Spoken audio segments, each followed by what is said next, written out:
அன்பின் உறைவிடமாகவும் பண்பின் நிறைவுடமாகவும் ஆற்றலின் இருப்பிடமாகவும் இருப்பவரும் உலக தமிழாராய்ச்சி நிறுவனத்தின் இயக்குநராகவும் அதன் பிறகு தமிழ் வளர்ச்சித்துறை இயக்குநராகவும் இருந்து தமிழ் கவிஞர்களுக்கு அறிஞர்களுக்கு மிகப்பெரிய உறுதுணையாக இருந்த அருமை நண்பர் ஓ விஜயராகவன் அவர்களே, புத்தகத்தை வெளியிட்டு சிறப்புரையாற்றிவிட்டு சென்று கொண்டிருக்கின்ற ஐயா மேனாள் அமைச்சர் ஆண்டே அவர்களே, எனக்கு பிறகு மிகச்சிறந்த முறையிலே சான்றோர்களுக்கெல்லாம் விருதுகள் கொடுத்து பேச இருக்கின்ற புதுவை தமிழ்ச்சங்க தலைவர் அண்ணன் வி முத்து அவர்களே, மற்றும் விழாவில் பேச இருக்கக்கூடிய மேடையில் இருக்கக்கூடிய சான்றோர்களே, அனைவருக்கும் எனது அன்பான வணக்கங்கள். நான் 6 மணிக்கு இன்னொரு நிகழ்ச்சிக்கு போகணும், நான் பேச வேண்டும். அதனால் ஒரு 3 நிமிஷத்தில் நான் பேசிட்டு போயிடுறேன். வேகம் உடைத்து மலைநாடு மேதக்க சோழ வடநாடு சோறுடைத்து கூடியர்கோர் தென்னாடு முத்துடைத்து தென்னீர் வயற்றொண்டை நன்னாடு சான்றோர் உடைத்து என்பார் ஔவையார். அப்படி சான்றோர்கள் நிறைந்த தொண்டை நாட்டு பகுதியைச் சேர்ந்தவர் நமது ஆவடி குமார் அவர்கள். அந்த தொண்டை நாட்டிலே முன்பு வாழ்ந்தவர்கள் ஆய்க்குடி மக்கள் என்று சொல்கிறார்கள். அதற்கு பெயர் ஆய்க்குடி என்று இருந்ததாகவும் அதன் பிறகு அது ஆகுடி என்று மாறி பிறகு ஆவடி என்று மாறியது என்றும் வரலாறு கூறுகிறது. அப்படிப்பட்ட ஆவடியில் பெற்றோருக்கு 1954 பிறந்தவர் நமது ஆவடி குமார் அவர்கள். அவருடைய இயற்பெயர் சம்பத்குமார் தான். 1972 புரட்சி தலைவர் இயக்கத்தை ஆரம்பித்த போது அதில் முதலில் வந்து சேர்ந்த தொண்டர்களில் அவரும் ஒருவராக இருந்தார். அதனால் எந்த ஊர் என்று கேட்டிருக்கிறார், ஆவடி என்று சொல்லியிருக்கிறார். பேர் என்ன என்றிருக்கார், சம்பத்குமார். இனிமேல் நீ ஆவடி குமார் என்று சொல்லியிருக்கிறார். அவர் சொன்னது தான் இன்றைக்கு படித்திருக்கிறது. எம்ஜிஆர் தொட்டது துலங்கும், பட்டது விளங்கும், தொடுத்தது விளங்கும் என்று சொல்வார்கள் அல்லவா, அப்படி எம்ஜிஆர் சொன்ன சொல் இன்றைக்கு படித்து இன்றைக்கு ஆவடி குமார் என்ற பெயரிலே நாடகம் அவர் அறிமுகமாக இருக்கிறார். தான் பிறந்த ஊருக்கும் அதனால் தனக்கும் பெருமை தேடி கொண்ட தலைவர்கள் பலர் உண்டு, கவிஞர்கள் பலர் உண்டு. எல்லாருக்கும் தெரிந்த பெயராக சில பெயர்களை சொல்ல வேண்டுமென்றால், அரசியல் தலைவர்களை முதலில் சொல்ல வேண்டுமென்றால் பசும்பொன் முத்துராமலிங்க தேவர், திராவிட இயக்கத்தைச் சேர்ந்த பட்டுக்கோட்டை அழகிரிசாமி,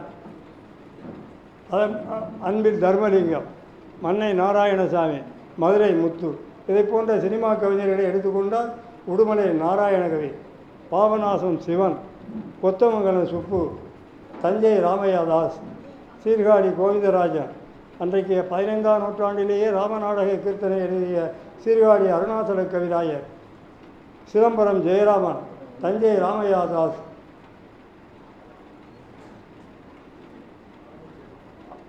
கொத்தமங்கலம் சுப்பு, இல்லை உடுமலை சொல்லிட்டேன், முதல்ல அவரை தான் சொன்னேன், அவரை சொல்லாமல் எப்படி சொல்கிறது, கொத்தமங்கலம் சுப்பு, இந்த ஊர் பெயரோட பேர் இருக்குல்ல அது சொல்கிறார். கொத்தமங்கலம் சுப்பு, பூவை செங்குட்டுவான், பூலாங்குளம் மாயவநாதன், அப்படி பல பேர் கவிஞர்களை, ஏர்வாடி ராதாகிருஷ்ணன், அதெல்லாம் ஊர் பெயருக்கும் பெருமை சேர்த்தவர்கள். அதே போல ஆவடிக்கும் பெருமை சேர்த்தவர் நமது ஆவடி குமார் அவர்கள் நண்பர். இந்த புத்தகங்கள், அதாவது பலர் எழுதிய புத்தகங்களுக்கெல்லாம் அணிந்துரை எழுதியிருக்கிறார். அந்த அணிந்துரையை நூலாக வேறு என்ன ஆவடியார் அகவுரைகள் என்ற தலைப்பில் வெளியிட்டிருக்கிற அற்புதமான திறனாய்வு. அணிந்துரைகளே இதுவரை நூல்களாக வெளிவந்தது 2 பேருக்கு தான் என்று நினைக்கிறேன். முதல்ல சிலம்பொலி செல்லப்பனுக்கு வந்தது, அடுத்து ஆவடி குமாருக்கு தான் வந்திருக்கிறது. என்றால் அவருடைய திறமை எப்படிப்பட்டது என்பதை நீங்கள் தெரிந்து கொள்ளலாம். நான் முழுவதும் படித்தேன், எல்லாம் மிகவும் சிறப்புக்குரிய. ஒரு அரை மணி நேரமாவது பேசினா தான் அதை பற்றி முழுமையாக சொல்ல முடியும். அதனால் அது கூட நான் போகலை. அப்படிப்பட்ட சிறப்புக்குரிய அவர் பல நிகழ்ச்சிகளையெல்லாம் சொல்லியிருக்கிறார்கள். காதலை சொல்லியிருக்கிறார்கள். காதலிப்பவர்களெல்லாம் கவிஞர்கள் ஆகிவிடுகிறார்கள் என்று சொல்லியிருக்கிறார். காதலிப்பவன் தான் கவிஞன் ஆக முடியும், காதலிக்காதவன் என்றைக்கு கவிஞன் ஆக முடியாது. காதலிக்காவிட்டாலும் மனதுக்குள்ளே காதல் உணர்வு இருக்கிறது மாதிரி காதலிப்பது மாதிரி நினைத்து கொள்ள வேண்டும். ஆணாக இருந்தாலும் பெண்ணாக இருந்தாலும் சரி, அப்படி நினைத்து கொண்டு தான் அவர்களே கவிதை எழுதுவார்கள். அப்படிப்பட்டவர்கள் தான் நானும் ஒருவனாக இருந்தேன், சொல்கிறத ஒன்றும் வைக்கமில்லை. காதலிக்காத அது நான் சொல்லலை, பாரதியாரே சொல்கிறாரு, காதலினால் மானிடருக்கு கவிதை உண்டாம், காணம் உண்டாம் சிற்பம் முதற் கலைகள் உண்டாம் ஆதலினால் காதல் செய்வீர் உலகத்தீரே அகுதன்றோ இவ்வுலகத் தலைமை என்பது என்று சொல்கிறார். அதே போல் பாரதியாரை பற்றி பாரதிதாசனை பற்றியெல்லாம் சொல்கிறார். பாரதியாரை பற்றி சொல்லும்போது சொல்கிறார், புதுக்கவிதை பூமிக்கு பூஜை போட்டவன் சொல்கிறார். எல்லோரும் புதுக்கவிதை ஆரம்பித்தவன் பசங்க கவிதை எழுதவன் சொல்லுவாங்க.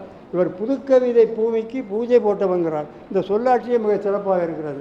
அதை பற்றி நிறைய பேசலாம். அவர் புதுக்கவிதை பூமிக்கு பூஜை போட்டவராக இருக்கலாம், ஆனால் உண்மையான புதுக்கவிதையை முதல் எழுதியவர் அப்துல் ரஹ்மான் தான். அதையெல்லாம் சொல்கிறதுக்கு இப்போ நேரம் இல்லை. அப்படிப்பட்ட சிறப்புக்குரிய அவர் பாரதியாரை பற்றியும் பாரதிதாசனை பற்றியும் எழுதியிருக்கிறார். 20ஆம் நூற்றாண்டு இலக்கிய வயலில் மறுமலர்ச்சி விதையை தூவியவர்கள் பாரதியாரும் பாரதிதாசன் தான். அவர்களை சொல்லாமல் எந்த கவிதையும் கிடையாது. அவர்களை பின்பற்றி தான் இன்றைக்கு இத்தனை கவிதைகள் எல்லாம். பாரதியாரை சந்திக்கும் வரை பாரதிதாசன் பக்தி பாடல்களும் தேசபக்தி பாடல்களும் கதராட்டின பாடல்களும் தான் எழுதி கொண்டிருந்தார். ஞானம் தரும் இரவி கவிராணி என் நாவில் வந்து அருள்புரி கலைவாணி என்று நாமகள் துதி பாடினார். சூரனை வேறறுக்க ஒரு வேலும் நான் துணையென பிடித்திட இரு காலம் என்று தொடங்குகின்ற பாடலில் ஓர்குடி மற்றோர் குடியை கடப்பார்க்கும் இந்த உலகத்தை நினைத்திடில் உளம் வேர்க்கும் கொடு மாறன் விடு வானமதி லேமனது நோகையில மாதர் வசம் ஆகியலை யாது சுகமே பெருக சீர்கடப்பம் தார் கொடுங்க மயில் மேலே அலை சீர்கடல் மேல் உதித்த வெயில் போலே வா இதுவேளை புக பெருமாளே கற்பக பொதும்பரிடை குயில்பாடும் வண்ண கலாமயில் ஓடி அங்கு நடமாடும் நற்றருக்கள் வாசமலர் உட்குடைந்து தேனினங்கள் பொற்பொடியை சூறையிடும் அற்புதங்கள் வான் மயிலம் சுற்றி வருவார் குடியில் உதிப்பேனோ கனக சுப்புரத்தினம் தமிழில் துதிப்பேனோ என்று மயிலம் சுப்பிரமணிய துதியமது பாடினார். இப்படியெல்லாம் பாடிவிட்டுத்தான் மாடுகளும் வழக்கத்தால் செக்கை சுற்றும் மடையர்களும் ஏற்றிடுவர் கடவுள் பாடல்கள் கொள்கைக்கு வந்தார். பாரதிதாசன் கவிதையை ஆய்வு செய்தால் அவர் முனைவர் பட்டம் பெற்றவர் நமது விஜயராகவன் அவர்கள். அவருக்கு நானும் பாரதிதாசனை படிச்சிருக்கேன்னு அவருக்கு தெரியணும்ல, அதுக்காக நான் சொல்லிக்கிறேன். அப்படிப்பட்ட அவர் அதே நேரத்தில் பக்தி இலக்கியங்களையெல்லாம் படித்து தமிழ் எவ்வளவு வளமானது என்பதையும் தெரிந்து கொள்ள வேண்டும் என்று சொல்லியிருக்கிறார். கம்பன் மீது மிகுந்த பற்றுடையவராக இருந்தவர். ஒரு முறை ரசிகமணி டிகேசி இது கம்பன் கவியல்ல அது கம்பன் கவியல்ல என்று இடைச்செறிகள் என்று சொல்லி உருவிய போது இது கம்பன் கவி இல்லை என்று சொல்ல இந்த கொம்பன் யார்? பார்க்குடம் என்று பிழை இல்லாமல் எழுத வேண்டிய தமிழ் சொல்லை பாவனா இல்லைன்னா இருக்கனா பால்குடம் என்று பிழைபட எழுதிவிட்டு இப்படி சொல்வது தான் எப்படி எழுதுவது தான் இருக்கிறது என்று சொல்லக்கூடிய இவரெல்லாம் கம்பனை பற்றி பேசக்கூடிய தகுதி உடையவரா என்று கேட்டார். தெற்கோதும் தேவாரம் திருவாயினன் மொழியான தேனிருக்க செக்காடும் இறைச்சலென வேத பாராயணமே திருக்கோயில் பால் என்று கேட்டார். இப்படியெல்லாம் அப்படிப்பட்ட புரட்சி கவிஞர் பாரதிதாசன் எழுதியிருக்கிறார். பாரதியாரை பற்றி எழுதியிருக்கிறார். இன்னும் தமிழை பற்றி அதையெல்லாம் பேசினா நேரம் ஆயிரும். இன்னொரு கூட்டத்துக்கு நான் போக வேண்டியிருக்குது.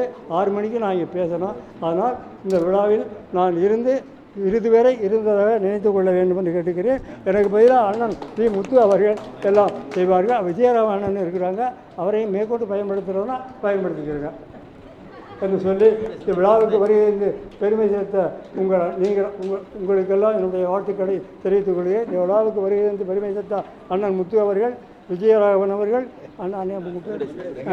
வெங்கடேஷ் அவர்கள், ஆவடி குமார் அவர்கள், விழாவுக்கு வந்திருந்து பெருமை சேர்த்து கொண்ட நீங்கள் எல்லாரும் 100 நூற்றாண்டு காலம் நோய் நொடி இல்லாமல் நலமோடும் வளமோடும் வரிவோடும் பொறிவோடும் வாழ்வாங்கு வாழ வேண்டும் என்று உங்களை வாழ்த்துகிறேன். உங்களை வாழ்த்துகின்ற நேரத்தில் நானும் வாழ்க என்று என்னை நானே வாழ்த்திக் கொள்கிறேன். வாழ்க ஆவடிக்குவார். வணக்கம்.